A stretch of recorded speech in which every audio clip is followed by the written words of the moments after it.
कितना बड़ा भी परिवार हो, पर दुख की घड़ी में कोई खड़ा नहीं मिलता। दुख की घड़ी से मतलब कोई मर गया तो भले खड़े हो जाएंगे, कोई चला गया तो भले खड़े हो जाएंगे, पर जहां अब तुम खुद अंदाजा लगा कर रखिए, तुम्हारे बेटा बेटी का संबंध हुआ और वो संबंध में तलाक हो रहा है, जिसने संबंध कराया तुम्हारे रिश्तेदार ने, उसी से कहो ना कि भैया इसको सुलझाओ ना तुम, तो वो कह देगा हम क्या करें भैया, हमने तो लड़की अच्छी देखी थी, हमने तो लड़का अच्छा देखा था, हमने तो संबंध अच्छा देखा था, हमने थोड़ी ना ये कहा था कि तुम करो ही सही। अब जिसने संबंध जुड़वाया है, जिसने संबंध बनवाया है, रिश्ते नाते दिखाए हैं, वो भी कह देता है कि हमारा कोई लेन देन नहीं, अब तुम जानो तुम्हारा काम जाने। अदालत में उसको बुलाया भी जाता है तो वो कह देता है मेरा तो काम था संबंध कराना, मेरे को अच्छी लगी लड़की, मुझे अच्छा लगा लड़का, तो मैंने करा दिया, अब उसमें मुझे क्यों बीच में भरमा रहे हो, मैंने कुछ नहीं करा। कोई तुम्हारे तकलीफ में नहीं आए। साड़ी खींची दुशासन ने, पूरा परिवार बैठा था, भीष्म पितामह, गुरु द्रोणाचार्य, धृतराष्ट्र, गांधारी और पांडव कौरव सब बैठे थे, सब रिश्तेदार थे, कोई ऐसा नहीं था कि कोई रिश्तेदार नहीं था। कौन बचाने आया, कोई नहीं। साड़ी के समय पर भी वो द्वारका का नाथ बचाने आया था, तो नाड़ी के समय पर, अंत समय में जब प्राण छूटेंगे, वेंटिलेटर पर जीव पड़ा रहता है, आईसीयू में पड़ा रहता है, डॉक्टर अपना काम करेंगे, सिस्टर समय समय पर आकर दवाई दे देगी, परिवार वाले पैसा लगा देंगे, खूब जांचें करवा देंगे, धन लगा देंगे, पर भोगना तो इस शरीर को पड़ेगा ना, भोगेगा तो शरीर।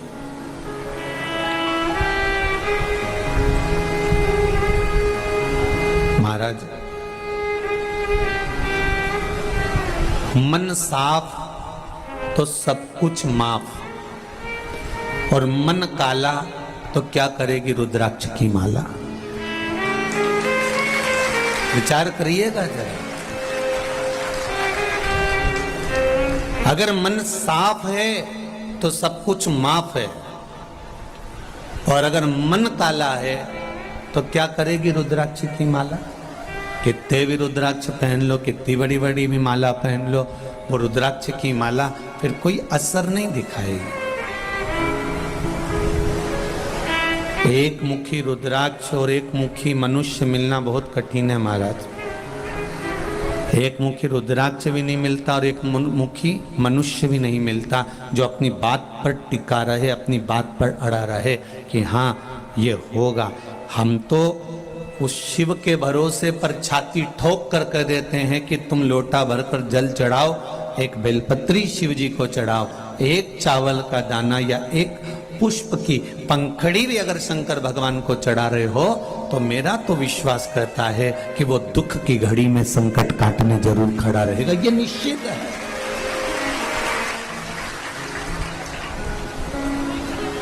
उसको दिखावा नहीं चाहिए, उसको ढोंग प्रपंच नहीं चाहिए, उसको ये सारे दिखावे से, सारे ढोंग से कि मैं ये चंद बहुत त्रिपुंडा लगा लूं, बहुत लंबे बाल बढ़ा लूं, या मैं बहुत फैशन कर लूं, या मैं बहुत सारी माला धारण कर लूं तो भगवान मुझे मिल जाएगा, ऐसा नहीं है।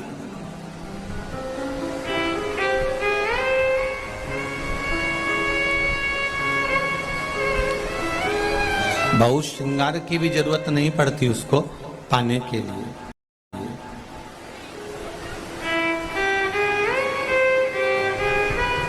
उसको पाने के लिए बहुत ज्यादा श्रृंगार भी नहीं चाहिए, उसको पाने के लिए बहुत कपड़े भी नहीं चाहिए, उसको पाने के लिए बहुत सारा आभूषण भी नहीं चाहिए। उसको पाने के लिए तो केवल तुम्हारा निर्मल मन चाहिए। तुम किसी के प्रति गलत सोचो ना, व्यर्थ विचार करो ही ना।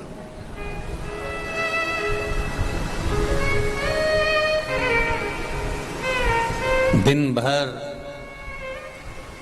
मुख से आड़ा टेढ़ा निकलता रहता है। ये जितने बैठे हो ना तुम आस्था चैनल पर, फेसबुक, यूट्यूब या इस सालासर की भूमि पर, कोई भी हो, कोई भी बैठा, दिन भर हमारे मुंह से, हमारे मुख से बहुत सारी बातें निकलती है, बहुत सारे शब्द निकलते हैं, किसी के लिए अच्छा, किसी के लिए बुरा, किसी के लिए भलाई का, किसी के लिए बुराई का। हम विचार करें जरा, दिन भर व्यस्तता की जिंदगी में थोड़ा सा समय अगर हमने भगवान के लिए निकाला है तो क्या परमात्मा हमारे दुख काटने के लिए समय नहीं निकालेगा?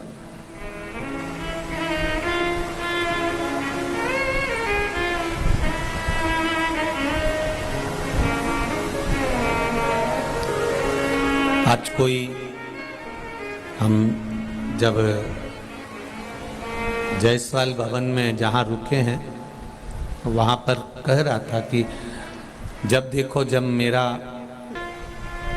सम्मान संसार के लोग करते हैं और अपमान भगवान खुद करवाता है। अपमान दुनिया का कोई व्यक्ति नहीं करवा सकता, ना दुनिया का कोई व्यक्ति कर सकता है। सम्मान दुनिया के लोग करते हैं और अपमान मेरा देवाधिदेव महादेव करवाता है। उसका कारण एक है, अपमान कर हमारे काम और लोभ वासना तृष्णा को समाप्त कर कर हमारा अपमान कराकर हमें भगवान अपनी ओर मोड़ लेता है, तुरंत मोड़ता है।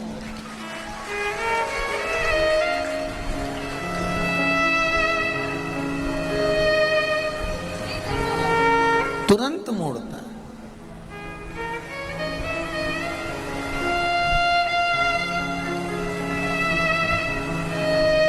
कल हम आशीष से कह रहे थे, आशीष इतने सारे लोग कथा सुनने आ रहे हैं, कोई बस पे बैठा है, कोई गाड़ी पर बैठा है, कोई दीवार पर, कोई ये पंडाल के पाइपों पर, कोई दूसरे गार्डनों में, कोई धर्मशालाओं की छतों पर, खिड़कियों में, कहीं कहीं लोग चढ़कर बैठे हैं। हमने कहा बड़ी मुश्किल से तो कथा मिलती है इनको, और उस बीच में भी कैमरा इनकी ओर जाता है तो ये लोग हाथ हिलाने लगते हैं, इनका ध्यान शिव जी से हट जाता है। हम चाहते हैं कि तुम 3 घंटा बाबा का भजन करने आई हो तो टीवी या कैमरे पर तुम्हारा स्मरण नहीं, तुम्हें शंभू पर स्मरण करना है कि ये झोली भर कर लेकर चलेगा।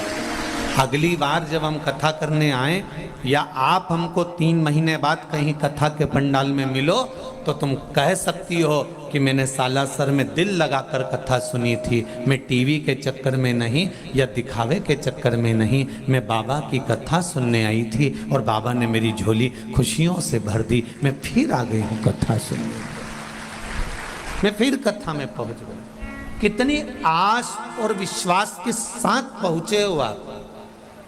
और केवल आज जो लोग आए हैं वही 4 बजे से 7 बजे तक कथा सुन रहे हैं। कल कथा का समय ये नहीं रहेगा, कल कथा का समय तो सुबह 9 बजे से 12 बजे तक रहेगा केवल। और टीवी पर कथा भले 4 से 7 आएगी, पर यहाँ पंडाल में सालासर जी में जो कथा होगी वो सुबह 9 बजे से 12 बजे तक हो जाएगी। और 12 बजे सब अपने अपने घर को चले जाएंगे, स्मरण करेंगे। पर कोई पूछेगा आपसे कि तुम सालासर जी गई थी, बालाजी के धाम गई थी, तुम बाबा की कथा सुनने गई थी और भगवान शंकर का अवतार है मेरे सालासर वाला, 11वां रुद्र अवतार है भगवान का, तो वहां से क्या मिला? तो कह देना कि ये तो मैं 3 महीने बाद बताऊंगी, अगर मैंने दिल से सुनी है तो वह दिल से देगा जरूर, ये निश्चित है। खाली झोली नहीं रखता, वो भरकर भेजता है। और पहले विचार करो कि तुम किसकी आई हो।